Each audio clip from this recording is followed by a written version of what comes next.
tell me name. Shivamani, Fireman Moto. Uzadhiri mashoko Evanu van Sando swami ende kwa uri koko uri pa moyo pangu munu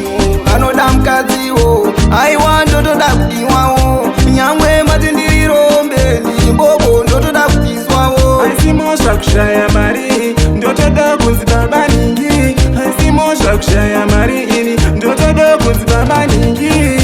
vabereki vako vandiramba asi kuva nkwasha mai mwana ndiwe tasha ndiwe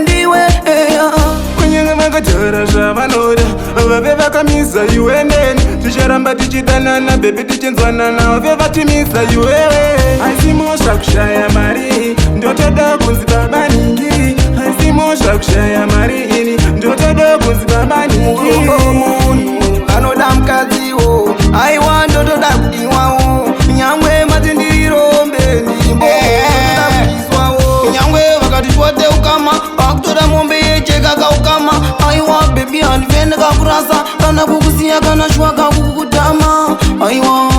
unodiwa nemoyo wangu shwa unodiwa ende ukanziwa toro nemumwe bebi panofiwa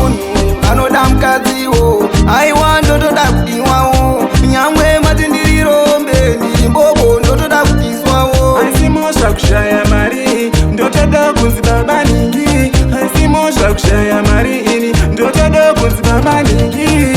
vabereki vako vandiramba asi kuva nkwasha mai mwana ndiwe tasha ndiwe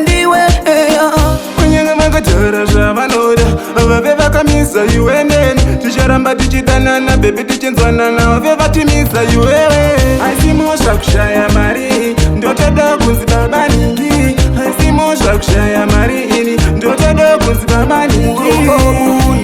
anoda mukadziwo aiwa ndotoda kudiwawo nyangwe matindirombe ndimbo ndotoda kudiswawo nyangwe vakati twote ukama vakutora mombe yecheka kaukama aiwa bebi handivheneka kurasa kana kukusiya kana shwaka kukutama aiwa unodiwa nemoyo wangu shwa unodiwa ende ukanziwa toro nemumwe bebi panofiwa